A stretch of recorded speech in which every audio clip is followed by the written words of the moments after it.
Pagkalooban tayo na gamitin natin, siyempre, madalas tayo ay magpahinga.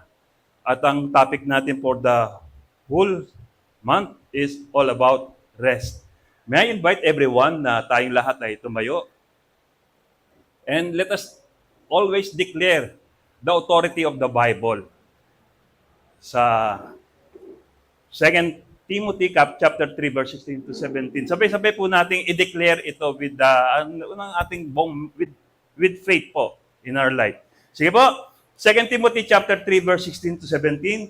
Lahat ng kasulatan ay sinulat sa pamamagitan ng kapangyarihan ng Diyos at mapapakinabangan sa pagtuturo ng katotohanan, pagsasaway, pagtutuwid at pagsasanay sa matuwid na pamumuhay para maging handa sa lahat ng mabubuting gawa ang naglilingkod sa Diyos. Ito po ang ating text ngayon sa Unang Hari, Kabanata 11, Talata 4. Allow me to read this. Pagkatapos maglakad siya ng isang araw papuntang ilang, nagpahinga siya at umupo sa ilalim ng punong kahoy at nanalangin na mamatay na lang sana siya. Sinabi niya, sobra na po ito, Panginoon. Kunin na lang niyo ang buhay ko. Wala naman akong pinagkaiba sa aking mga ninuno. Sandali po tayo yumuko at manalangin. At patuloy po natin damahin ang presensya ng Diyos sa ating pumpiling. Panginoong Diyos, kami nagpapasalamat sa iyo sapagkat ang araw na to, Lord God, ay talagang itinampok mo sa buhay ng bawat isa upang ipaalam sa amin na hindi puro gawa ang aming gagawin, kundi kailangan din ang aming katawan ng pagpapahinga, O Diyos. At sa tuwing dumarating ang panahon na kami ay napapagod, Panginoon, Lord God, wala po kaming isipin kundi ang magpahinga sa inyong piling, O God. Samahan nawa kami ng Santong Espiritu sa pag-aaral namin ito. Mapuspos kami ng kanyang biyaya, ng kapangyarihan, upang ang mga nanghihina ay kanyang palakasin, ang mga may karamdaman ay kanyang pagalingin. O Lord God, ang dalangin namin sa mga sandaling ito, ikaw lamang po ang maparangalan at mapapurihan. Sa pangalan po ni Jesus, ito po ang aming nagkakaisang panalangin. And everybody say, Amen. Maraming salamat po at tayo po ay maaari na po makaupo. Praise the Lord. Sa New International Version po, sa 1 King chapter 19 verse 4, ito po ang pinapahayag. While he himself went a days of journey into a wilderness, he came to a broom bush, sat down under it, and prayed that he might die. I have had enough, Lord, he said. Take my life. I am no better than my ancestor. Ang nagsasalita po rito ay walang iba. Ang panalangin ito ni ni Elijah po, ni Prophet Elijah. Bakit po niya naipanalangin ganito? Naalala ko po nung panahon ng election, nung panahon po siguro nung hindi pa kayo pinapanganak yung iba dyan, panahon po naglaban si Marcos at si Cory Aquino. Malakas po si Marcos nung nanalo siya sa election, pero dahil sa nakuha niya yung sympathy ng ni Cory, nakuha niya yung sympathy ng mga tao, dahil sa kanyang slogan. Sobra na, tama na, palitan na. Yun ang slogan niya. Marami pong sa slogan pa lang, Naalala ko lang po ito, pero ito pong bagay na to ay sinabi rin ni Elijah. Sobra na, Panginoon. Para sinabi niya, tama na po, I have had enough, Lord. Bakit niya nasabi ang pangyayaring ito? Balikan natin ang sitwasyon. Nakita ni Elijah nung panahon niya ang mga pinili o yung bayang pinili ng Diyos na Israel ay hindi nang sinasamba si Yahweh, kundi mga Diyos-Diyosan na ni Jezebel. Dahil sa pagtuturo ng mga 450 prophet ni Jezebel. Sino si Jezebel? Si Jezebel ay yung asawa ni Haring Ahab. Siya po si Reyna Jezebel. Meron siyang 450 na propeta. At ang lahat ng mga propetang to, walang iba ginawa kundi ituro ang pagsamba sa mga Diyos-Diyosan. At pinapatay pa ni Jezebel, ni Reyna Jezebel, ang mga propeta ni Yahweh during the time. Parang tingin lang ni Elijah, siya na lang ang nag-iisa. At buong tapang niyang diniklara, siya na lang ang nag-iisa. Kung tunay nga na ang Diyos nyo ay si Baal, mag-alay tayo pareho, sabi niya. Kumuha kayo ng toro na susunugin at kukuha rin ako ng sarili ko. Sabi niya. At the same time, sabi niya, kung sino ang magpadala ng apoy na hindi gagamit ng posporo o yung kung ano pa man pangano, kundi galing sa mga Diyos na ating pinaglilingkuran, yun ang tunay na Diyos. Mantakin niyo po, nag-iisa lang. Haharap at hahamunin yung mga tao. Kung talagang nanindigan sa pananampalataya sa Diyos Ama. Sabi niya, sige, mauna na kayo. Sabi niya, yung 450 prophets, walang ginawa kundi magdasal sa kanila yung Diyos-Diyosan, maghahapon na wala pa rin tumutugon na apoy. Pero sabi ni Elijah, sige ako naman. Baka natutulog pa yung Diyos niyo. Sige ako naman, sabi niya. Hindi pa natatapos, ginawa pa ni Elijah po pala, no? Binuhusan niya ng maraming tubig yung toro, yung alay, na iaalay niya, tsaka yung mga kahoy. At the same time, nagpahukay pa sa paligid ng iaalay niya ng kanal. At the same time, pinalagyan niya pa ng maraming tubig. Umaapaw ang tubig ng kanal na pinagawa niya. So, tingnan niyo po, no? Isang papel, sa literal na buhay natin, kumuha ako na isang papel, binasa ako, tinapat ko sa oven, tinapat ko sa apoy, hindi umaapoy eh. How much more ito pa? Pero hindi pa natatapos ang panalangin ni Elijah, dumating ng apoy sa kalangitan. Sinunog, tinupok ang alay, at the same time, yung umaapaw na tubig sa kanal ay pawang natuyo lahat. Na pinatunayan niya dahil sa kanyang paninindigan, kahit nag-iisa na lang siya, na sumasampalataya sa Diyos during that time. Pinatunayan niya na ang kanyang sinasampalatayanan ay tunay na Diyos. At dahil sa himalang yon, bumalik ang pananampalataya ng taong bayan ng mga Israelita. Sabi, si Yahweh ang tunay na Diyos. Lahat sila naniwala, tunay nga na Diyos, ang Diyos na pinapakilala ni Elijah. At tinanong ng taong bayan, anong gagawin natin sa mga propeta ni Jezebel, ni Reyna Jezebel? Patayin niyo. At dahil dito, nasaksiyan ito ng hari. Kitang-kita ng hari ito. At yung haring Ahab, lulugulugong umuwi sa kanilang palasyo at nag-report kay Jezebel sa kanyang asawa na pinatay ni Elijah ang mga propeta niya. Sa sobrang galit ni Reyna Jezebel, sabi niya, sa sobrang galit niya, kahit sa ganito mang oras, sabi niya, sumpayin ako ng mga Diyos niya. Sa ganito ring oras, kung hindi pa kita mapapatay, ay i-consume niya ako, sabi ni Jezebel. Pero alam niyo po nangyari, yung mensaheng ito, pinadala niya kay Elijah. Kaya si Elijah, ito po ang ating teksto, si Elijah ay, sabi sa verse 3, hindi po verse 3, kundi verse 3. Yung verse 3 kasi gatas yun, powder. Yung verse 3, sa 1 King chapter 19, verse 3, sabi, natakot si Elias, kaya tumakas siya papunta sa Berseba na sakop ng Juda, at ito pa matindi, at iniwan niya ang kanyang utusan. Sa sobrang takot niya. Umalis siya, naglakbay sa wilderness ng buong araw. Isang araw siya naglakad at doon nakapagod siya. Sipin mo naman, buong araw ka maglakad, hindi ka ba mapapagod? Nakakita siya ng isang puno roon at doon ay naidlip. At doon siya nagpahinga sa sobrang pagod niya. Natural sa atin, normal din, no?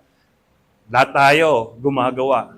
Itinakda sa atin ng Diyos para mabuhay, para lumago, ay ang tatlong bagay. Kumain, magpahinga, kumain, gumawa, at magpahinga. Gumawa na siya ng gumawa, kailangan niya naman magpahinga. Kaya, nakakita siya ng isang lilim doon siya nagpahinga, at the same time, doon niya sinabi, I have had enough, Lord. take my life. Kunin niyo na ako. Gusto niyo nang mamatay eh. Gusto niya naman pa palang mamatay, bakit hindi pa siya humarap doon? Pero gusto niya ang Diyos ang kukuha sa kanya. Kasi siguro alam niya na kung paano magalit ang reyna to, baka i-torture pa siya, no? Pero ganon ang ginawa niya, no? I have had it up, Lord. Take my life. Masasabi natin to na during the time of Elijah, yung panahong yon, siya yung burnout na. Alam niyo ba yung burnout na? Yung burnout yung sobrang pagod sa isip at yung katawan mo. Sobrang pagod. Naranasan na po ba natin to? Na burnout tayo. Sobrang pagod ng isip at ng katawan. At pagkatapos, yung burnout na tinutukoy rito, yung parang nauupos ka na. Yung parang kandila na ganyan kalaki ka dati, tapos ganyan ka na lang halos, mauupos ka na. Malapit ka nang ma-consume. So, yun po yung burnout, no? Pero, ang panalangin ito ni Elijah ay hindi naman ikinagalit ng Diyos. Sabi rito, God met Elijah's burnout not with pressure but with rest. Hinayaan ng Diyos na magpahinga si Elijah sa ilalim ng punong kahoy. At siya'y pinakain. Nourishment and care. No rebuke, no correction, but simply say, get up and eat. Natulog siya, pero ginising siya ng anghel. Nasubukan niyo na po ba na may gumising sa inyong anghel? Pero siya, talaga ginising siya ng anghel. At sinabi sa kanya, get up and eat. Doon nakita niya. Nakita niya yung tinapay na niluto sa bato. At the same time, yung tubig. Alam niyo, araw ng tagtuyot yun, yung panahon na yun. Mahirap makakuha ng tubig. So, balit, nakakita siya ng tubig, tumbler, nasa tumbler. Yung term natin yan, nasa tumbler. Nasa sisidlan. Kaya, masasabi natin na napaka-imposible pero dahil sa Diyos, alam mo ginawa, kumain si Elijah. At pagkakain ni Elijah, uminom siya, alam niyo po ginawa, natulog uli.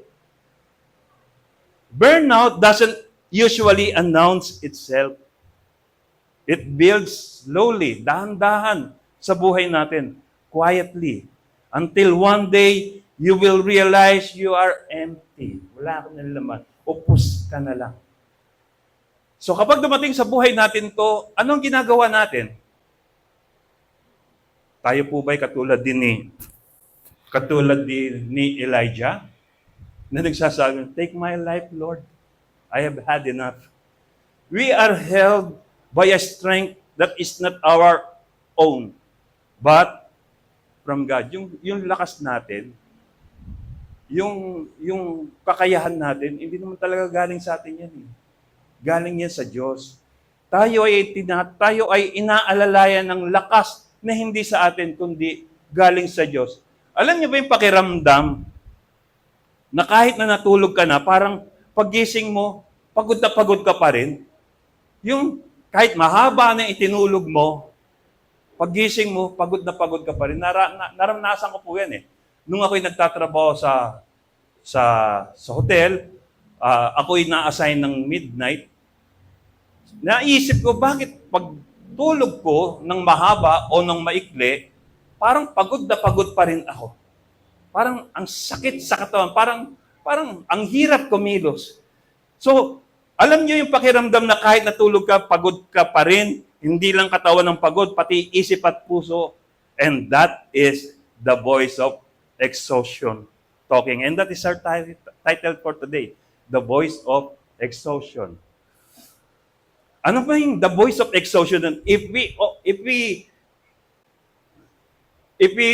would only observe and examine what is happening in our world today, kung titingnan lamang po natin ano nangyayari sa ating bansa ngayon, at sisiyahatin ang mga nangyayari ngayon sa ating mundo, ang dating nilikha ng Diyos na masaganang buhay ay napuno ng kaguluhan ng isipan.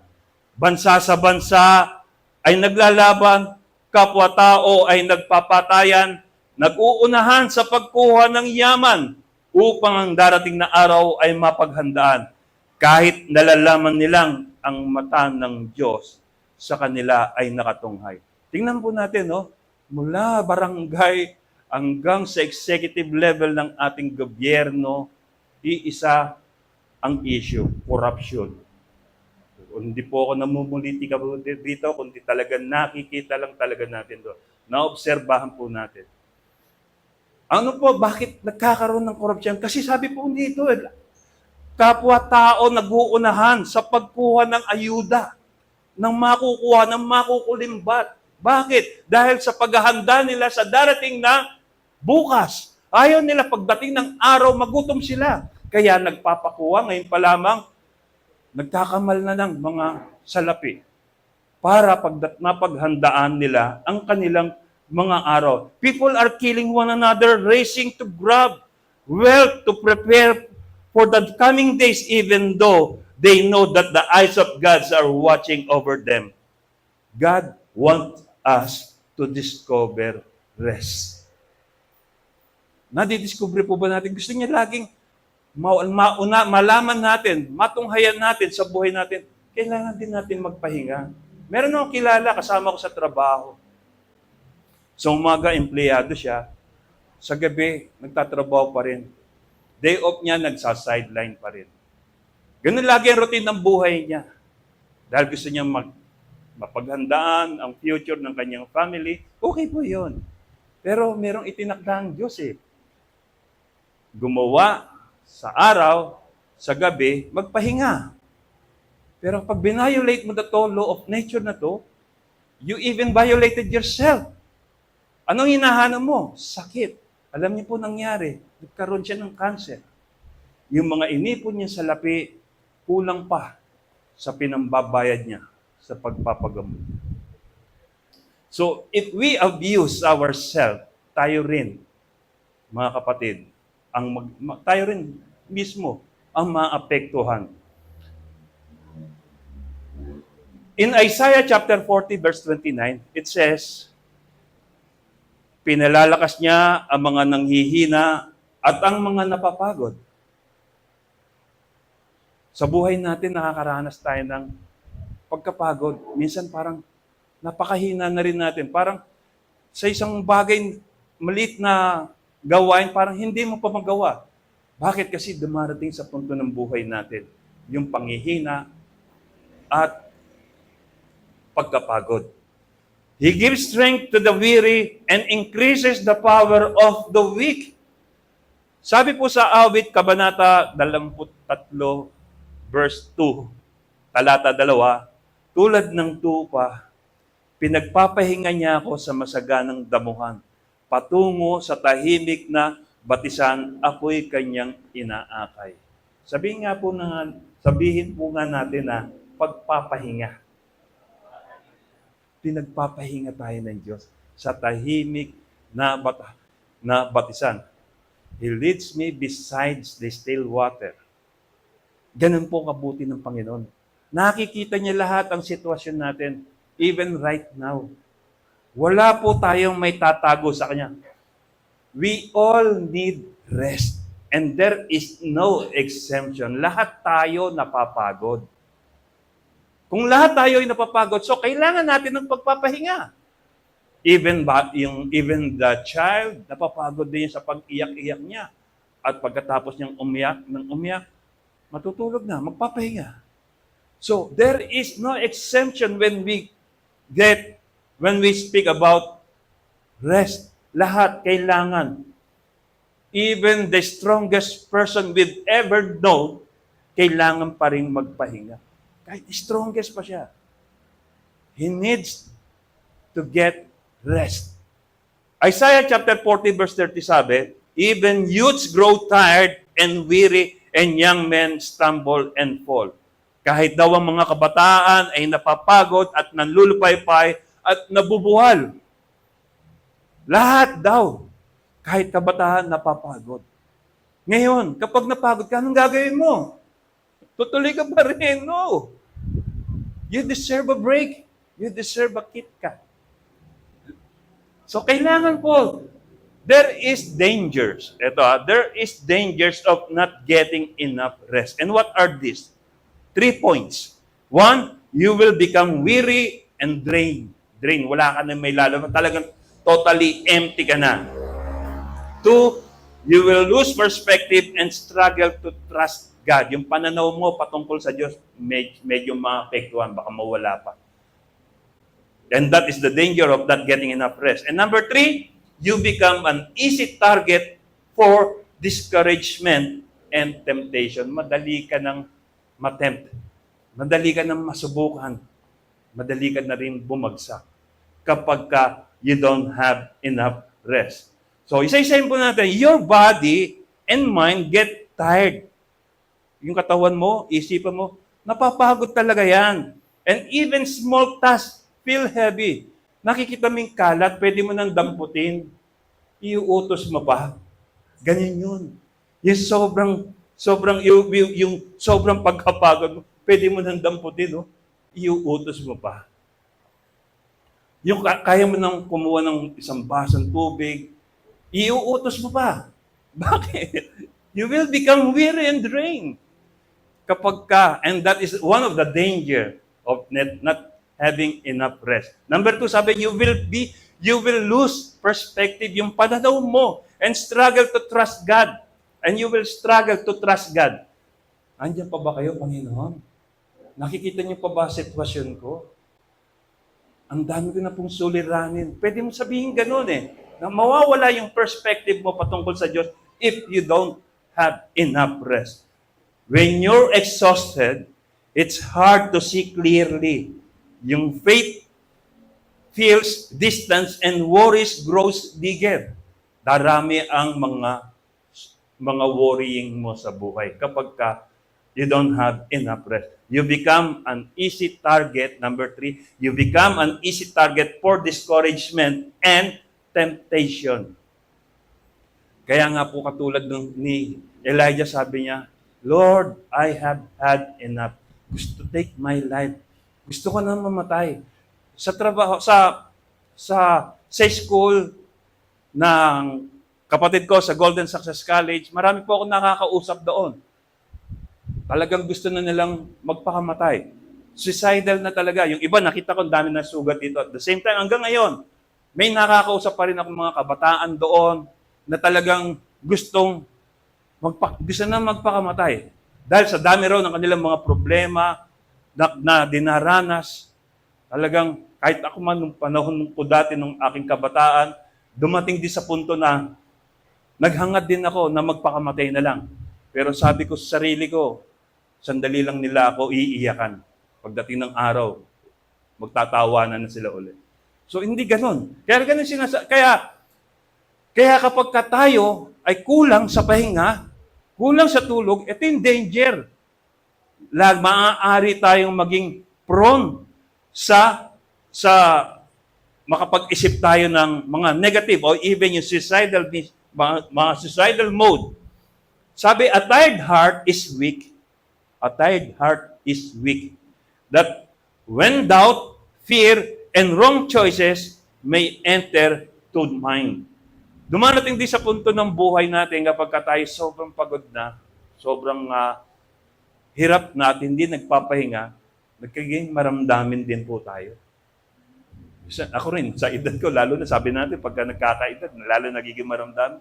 Totoo po yun. Dahil sa small things lang, pagka talagang pwede mo palakihin ito. Pero kung ang perspective mo sa Panginoon ay buo pa rin, madi-dissolve ito agad. When we don't rest, we grow weary. When we grow weary, we lose focus and faith.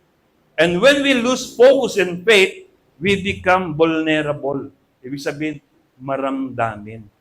Pag nawala tayong focus at pananampalataya, parang nagiging maramdamin ka na.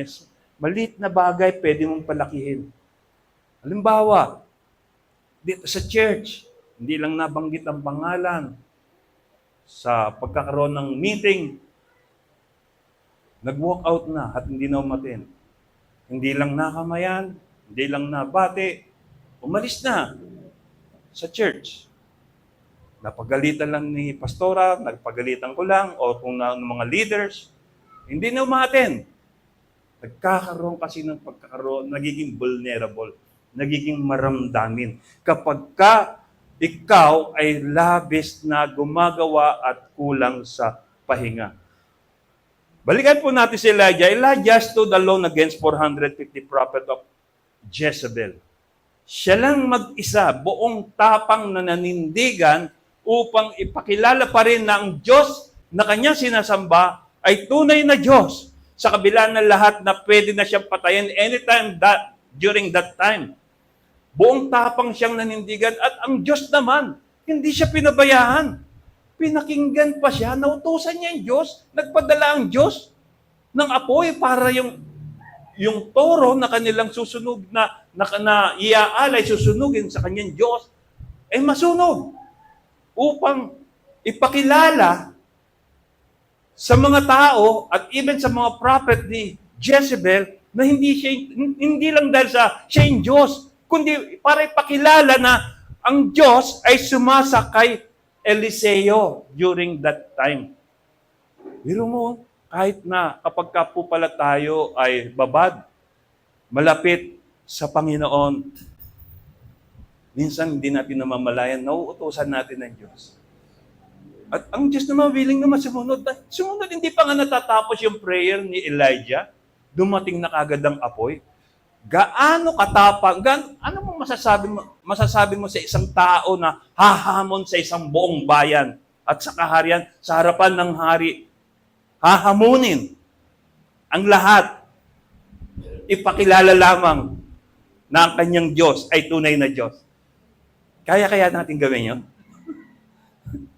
Kaya natin gawin ginawa niya. Pero sa kabila ng lahat ng iyon na pagpapadama ng Diyos, ng gabay niya at pagsama niya, nakuha niya pa rin matakot. Natakot siya kay Jezebel. Bakit siya natakot kay Jezebel? Hindi nga siya pinabayaan ng Diyos sa 450 prophet at sa harapan ng king at sa taong bayan, hindi siya natakot. Tapos kay Jezebel natakot. Sino ba si Jezebel? Ito ba'y lumalangoy sa dagat? Hindi. Pero dumarating din po kasi sa punto ng buhay natin, hindi tayo laging malakas. Hindi tayo laging focus sa Panginoon. Dumarating din minsan yung dull moment sa buhay natin na minsan hindi natin namamalayan, nakaka-enter ang kaaway to deceive us. Di ba? Pwede niya isipin, no? Hindi nga siya pinabayaan ng Diyos nung time na yun. At sa tuwing mananalangin siya, kahit nga patay na buhay dahil sa panalangin niya sa Diyos. Kasi, pagpapatunay lamang ito sa buhay natin, hindi tayo laging malakas.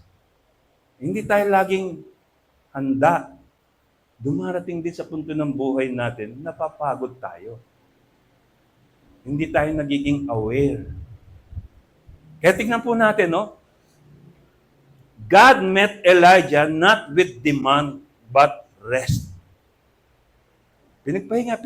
God allowed Elijah to take his rest. Pinakain na. Natulog pa rin. Pinakain ulit, lumakas. At nung lumakas, alam niyo po ang ginangyari? 40 days and 40 nights. Naglakbay ng walang tigil. Kaya niyo yun? 40 days and 40 nights siya naglakbay dahil sa lakas na binigay ng Diyos sa pamamagitan ng tinapay at tubig na pina-consume sa Kanya. The work in life never ends. Whether young or old, we all have things to keep us busy. Because of this, our whole being needs rest.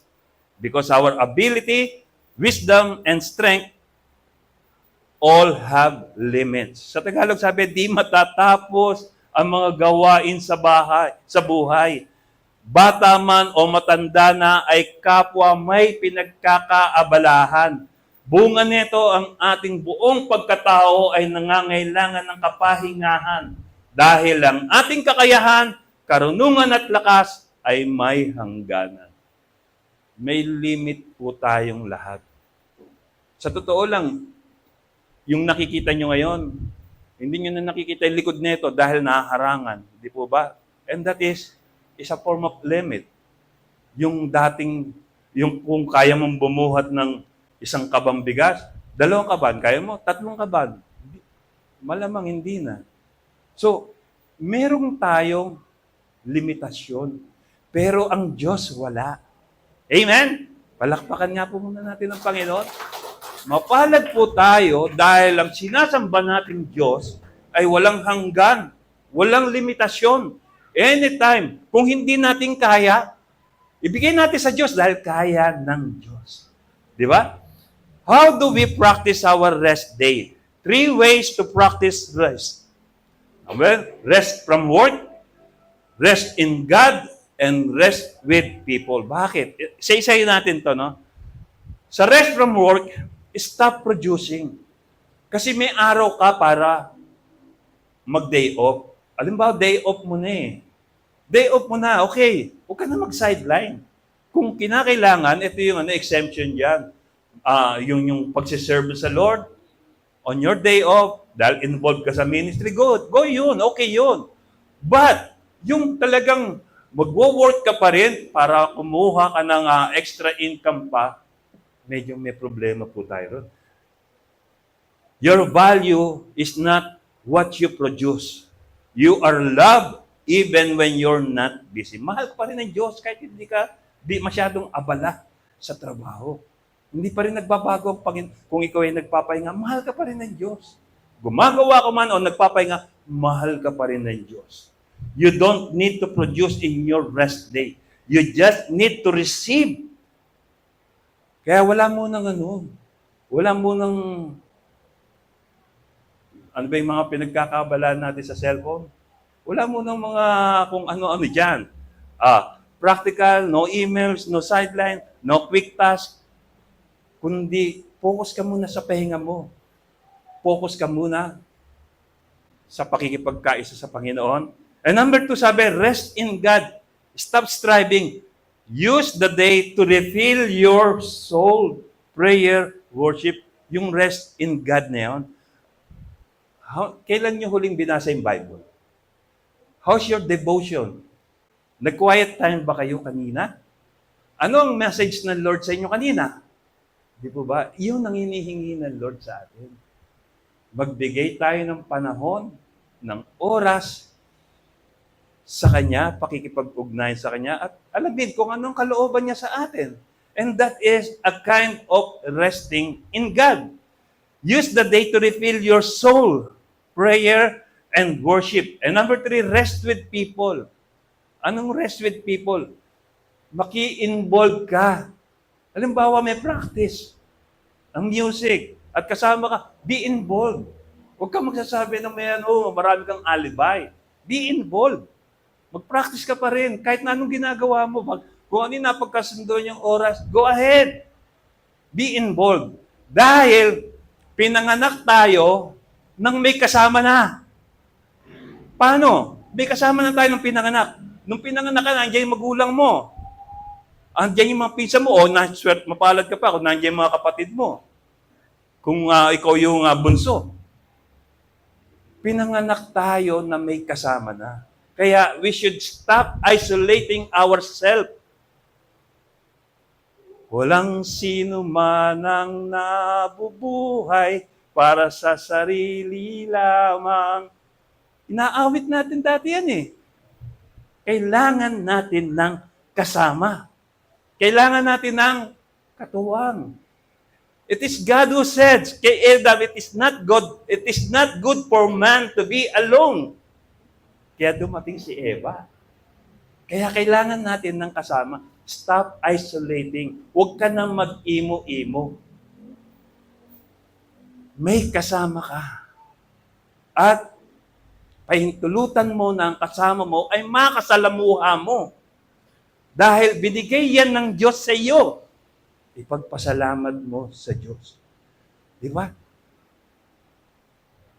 In Isaiah chapter 40 verse 31 says, But those who hope in the Lord will renew their strength.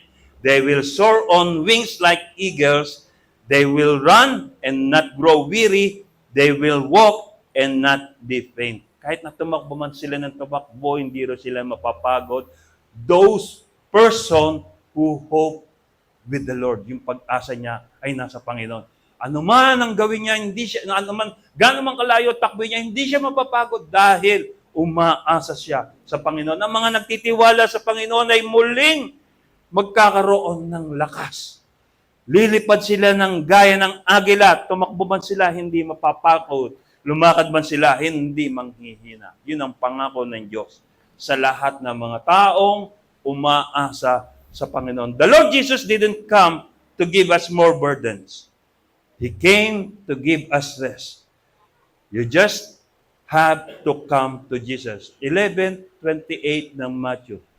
Sabi niya, lahat, lumapit kayong lahat, sa akin kayong lahat na nabibigatan at nahihirapan lubha at kayo ay aking pagpapahingahin.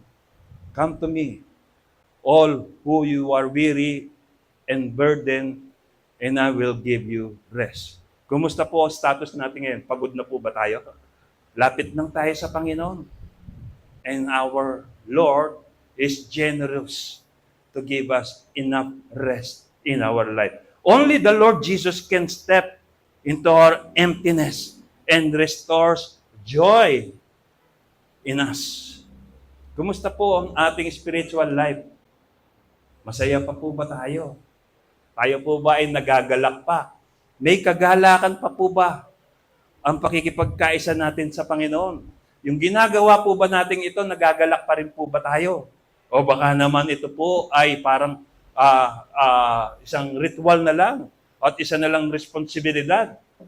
Ang gusto po ng Diyos, yung tunay at ganap na kagalakan sa buhay natin ay ating isa sa pamuhay. Ang Panginoon ay naparito hindi para tayo ay pahirapan at mapagod, kundi upang tayo ay bigyan ng kapahingahan. He came not to burden us, but to give us rest. Gaano kabuti ang Diyos natin? Napaka-generous, no? He allow us to work a day at binigyan tayo ng enough time for us para magpahinga. Mantalang yung panahon dati na kapag ikaw ay alipin, sasabihin na lang ng Panginoon mo kung kailan ka magpapahinga. Pwede kanyang sabihin, huwag ka na magpahinga ng magpahinga. Gumawa ka na lang ng gumawa hanggang sa mamatay ka na. Yun yung panahon dati, panahon ng mga slaves. Pero hindi ganun ang Diyos natin, napaka-generous. Nakita niya napagod si Elijah. Hindi niya ni-review, hindi niya kinorek. Sa halip, inalaw niya matulog. At nung pagkatapos ay ginising niya, inihanda ang kanyang pagkain. At kanyang maiinom. Imagine mo, ulitin ko lang po, no? During that time is a drought, talagang tagtuyot. Mahirap makakuha ng tubig. At yung pagkain, nasa wilderness siya, mainit na tinapay pa ang kanyang kinain. At ang nagdala pa, walang iba kundi yung angel of the Lord. Di ba? Napakalaking privilege para sa atin. Ipadama ng Diyos yung provision niya sa lahat ng ating mga pangangailangan. Tinawag tayo ng Diyos upang sa piling niya, tayo ay magpahinga. Mamalagi sa palad niya, tuwina. Dala nating bigat, siya ang bubuhat. Sugat natin, kanyang lilinisin. Daing natin sa panalangin, kanya rin namang tutugunin. Tayo pong lahat ay tumayo at manatili po tayo sa presensya ng Panginoon. Hallelujah!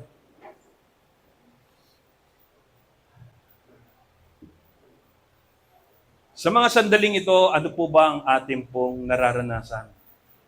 Minsan, tayo ay nakakatunghay. Nakita po natin ang kalagayan ng ating church. At ano po ba ang ating participation dito? Sandali po tayo yumuko. At Damahin natin ang presensya ng Diyos sa atin. Nararanasan mo na ba, kapatid, na ikaw ngayon ay sobrang pagod na sa lahat ng iyong ginagawa? Panginoong Diyos, batid po namin, puso po namin ay inyong sinisiyasat. Buhay namin ay inyong alam. Ang lahat ng lihim po namin po, Panginoon, ay inyong nababatid. Wala po kaming anumang may tatago sa iyo, Lord. Lord, ang buhay namin sa iyo, harapan ay exposed. Nakikita mo po, Panginoon, ano man ang dinadala namin ngayon. You said in your words, Panginoon, come to me, all you who are weary and burdened, and I will give you rest. O God, ang pangako mo pong ito ay aming pinanghahawakan. Nais naming mamalagi sa piling mo. Nais naming makamtan ang kapahingahan sa piling mo, O Diyos. Kaya naman po, Panginoon, anumang sitwasyon nararanasan namin sa mga oras na to, sa sandaling ito, ipinagkakatiwala po namin ito sa iyo, Lord. Yung bigat na amin pong dinadala, ibinibigay po namin ito sa inyong balikat, O God. Ang lahat po ng karaingan namin sa panalangin, idinudulog namin ito sa iyo, Lord. At alam po namin, andyan ka, nakikinig, O Lord. Panginoong Diyos, samahan mo po nawa kami na sa amin pong pagpapahinga ay maranasan namin na ikaw ay nariyan. Ikaw ang Panginoon ng pagpapahinga, O Lord. Give us more time and more strength, Lord God, para po makamit namin, magampanan din po namin mga bagay na nais mong ipagawa sa amin, O Diyos. Help us, Lord God, to be more productive, to be more like you, Lord, in Jesus' name. Maraming po salamat, O Lord God. Minsan pa, ang kabuuan ng mensaheng ito ay pinagkakatiwala po namin sa iyo. Ikaw lamang po ang maparangalan at mapapurihan sa pangalan po ni Jesus. Ito po ang aming nagkakaisang panalangin. And everybody say, Amen, Amen. God bless you po.